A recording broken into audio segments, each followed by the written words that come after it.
Hi everybody, Jake, your resident content cowboy here. Yeehaw! I'm live on stream while I am breaking this down. The chart that you're looking at right here is from a player in Pocket from Japan who has put this together, and apparently, according to C-Bones, who shared this with me, there are 31,000 tournament matches that have gone into making this chart. And what you're kind of looking at are the top decks in the meta and how they fare into basically everything else, right? So, we can zoom in and enhance at times. So as we're taking a look at this, you can see like at the top here, we have Suicune Ninja, we have Absol Hydreigon, we have Magnezone Absol, we have Altaria Ninja, Magnezone Oricorio, Altaria and Charizard Entei, Lopunny Lucario, Greninja Absol, and Mega Venusaur. So these are a lot of the most common decks that you're going to see out there in tournaments, but also this is extremely common on ladder. Like we've been playing Pocket. How long have I been playing Pocket today? We've been playing Pocket for like 7+ hours or something like that today. And I can tell you, Suicune Ninja, you're going to see a few of those when you're playing this game. You absolutely are. And Absol Hydreigon, you're going to see a few of those as you're playing this. And what you can find from this list is exactly how a lot of these decks pair into each other. Now, there are a few things to think about when we're looking at kind of a big block of data like this. First off, you don't really know how this is pairing into some of the weirder decks that are not on this list because you don't see them as often in tournaments, and that would make the list gigantic, right? You also don't know how these pair into decks when you don't know what your opponent is running. So I don't know if there are any, but almost every tournament out there that plays like a tournament style in Pocket is an open deck format. And what that essentially means is, let's say I'm this Mega Altaria Greninja player and I'm running into this Charizard player right here. I know every single card that is in their deck. They know every single card that is in my deck. You don't have the luxury of that on the ranked ladder. However, if you've played a lot or you watch a lot of videos and stuff, you have a pretty good idea of what they're running, because outside of like switching a few things out, most people are running a very similar setup. You kind of find something that's meta and everyone ends up like running a variant of something like that, right? But let's take a look at some of the data here because it is pretty interesting. It's going to show us like what decks are doing well against other decks and what is generally pretty good and what is generally not so good, right? So if we take a look at something like Suicune right here, Suicune playing into Absol works pretty well, right? It's like having a good time into Absol Hydreigon, having a good time into Absol Magnezone, and so on and so on. Like it's running pretty well into a lot of these decks, really well into Altaria and really well into Charizard. Actually gets absolutely bodied, as you can see right here, by Mega Venusaur, and that makes sense, right?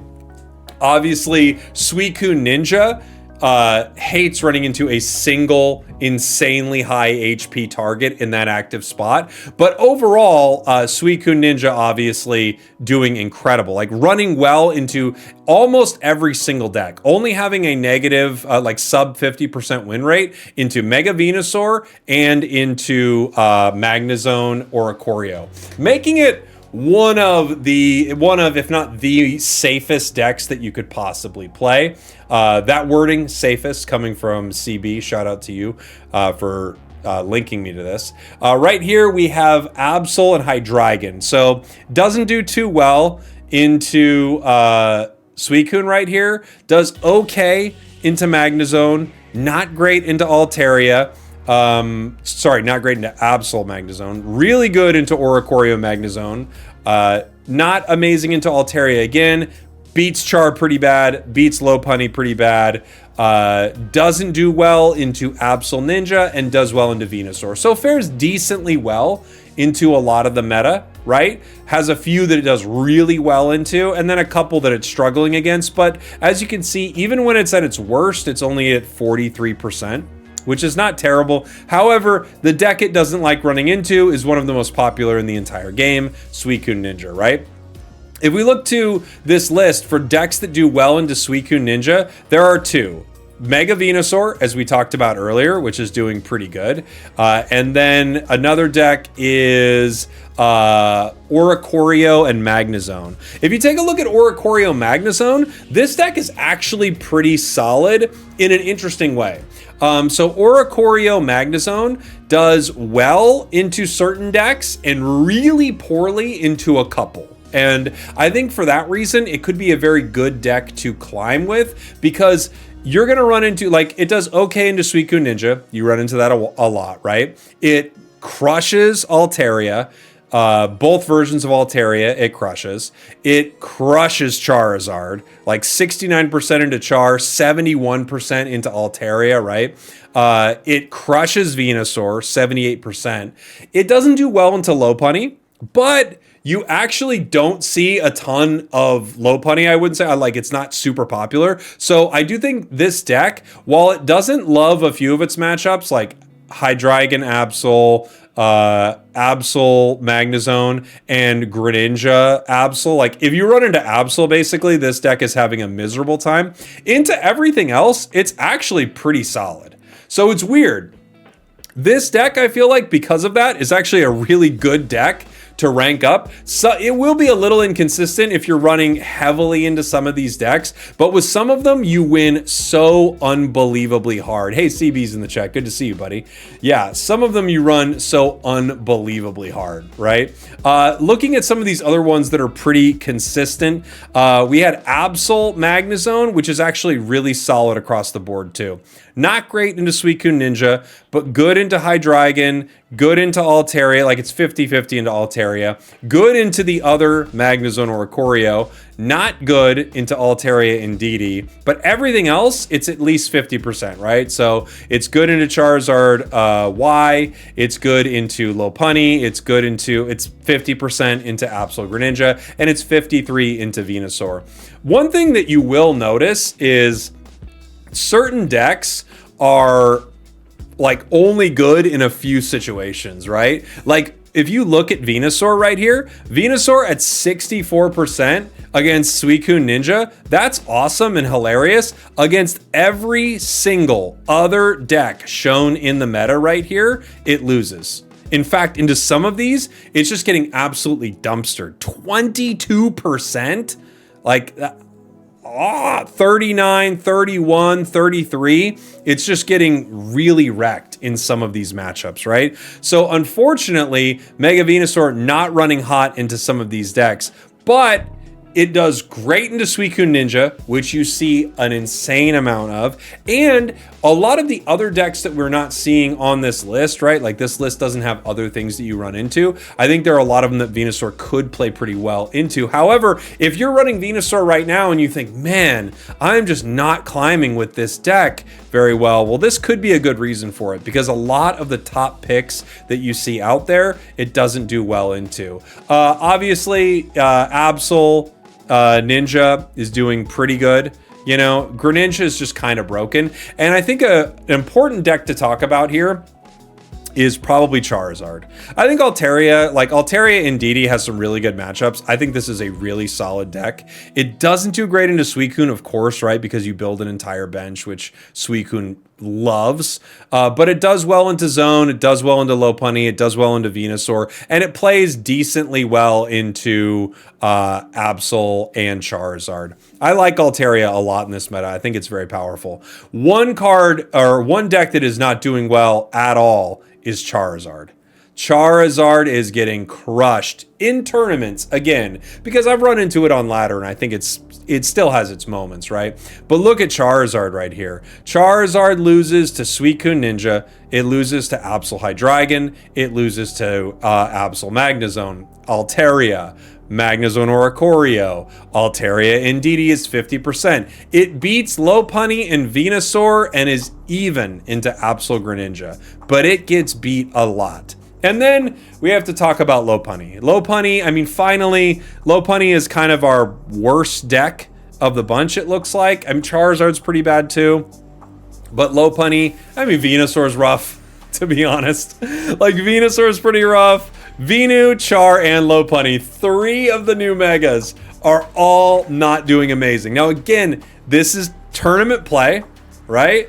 But at the same time, in tournament play, which has a lot of data behind it with players who are trying to play at a high level, all 3 of these decks with new megas are all struggling. They have some good counters that they can take down, but other than that, they're struggling into a lot of the consistent meta decks that you're going to see out there, mainly Altaria, Magnezone, Absol variants, Magnezone variants, and of course Suicune Ninja, right? Which is rough. Like, it's 36% into Suicune Ninja, 39% into Hydreigon. I'm talking about Lopunny again. 45% to Zone, which is a deck you feel like you probably take, right? It's only really great into Magnezone Oricorio. That's the only time it's great is Magnezone Oricorio. And I do feel like data like this is always interesting because, you know, I mentioned this earlier on stream. We were playing a match, like I was like messing around with a lot of new decks, and one deck we had like 2 or 3 bad games in a row with it, but we were bricking super hard.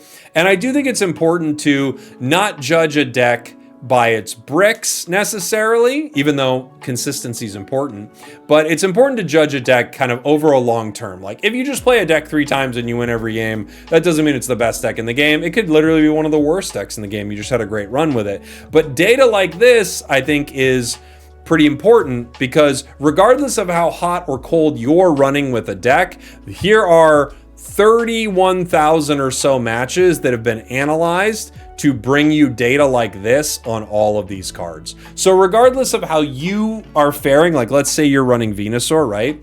And you feel like you're winning all of the time, or maybe you are winning all of the time, I still think the data here is very helpful because it could let you know, like, honestly, it's great that you're winning a lot, but you are like a statistical anomaly. Maybe there's something special that you've put in your deck, or maybe you've paid the developers off so that you get better luck. I've asked for this, by the way. They said absolutely not.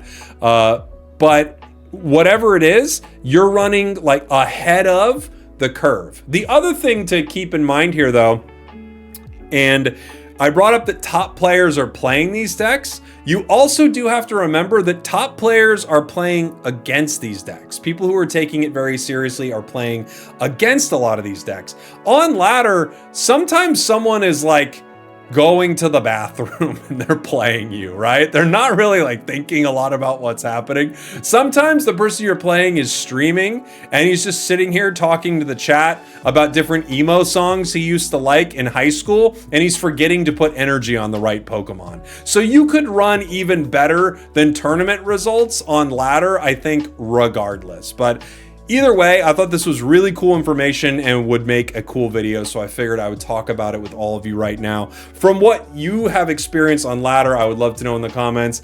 Do you agree with a lot of this? Does it sound kind of wild? Is there any deck where you're like, no, actually, this thing consistently wins, for whatever reason, these tournament players are bad? I would love to hear. Thank you all for watching. Thank you for listening. You're incredible, and I will see you all next time. And thank you, chat, for being here live. That's great. Oh, Illusionist Seda with the super chat before I go. Tips for a TCG player going into the top level of Pocket. Interesting. I mean, this is one of the biggest things. If you were looking to get into the top level of Pocket, I mean, analyzing what is played in the meta, what takes a lion's share of all of the tournaments, what you're going to be running into. Like, if we look at one of the most recent tournaments in the game that's running right now, this is the Pocket Mads from this weekend, one of the biggest tournaments in the entire game. 16% of the tournament is Greninja Suicune.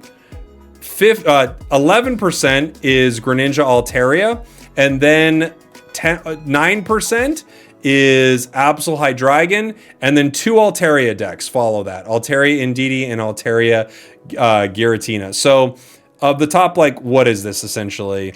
This is about like 30, 40, there's like almost 40% or so of the entire tournament are those 4 decks. So if you know that, I would I would focus on how you are going to play something that subverts that for sure.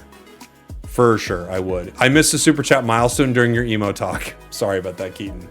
I got you. All right, everybody. Thank you. Bye. We did it. We did it live, everybody, too.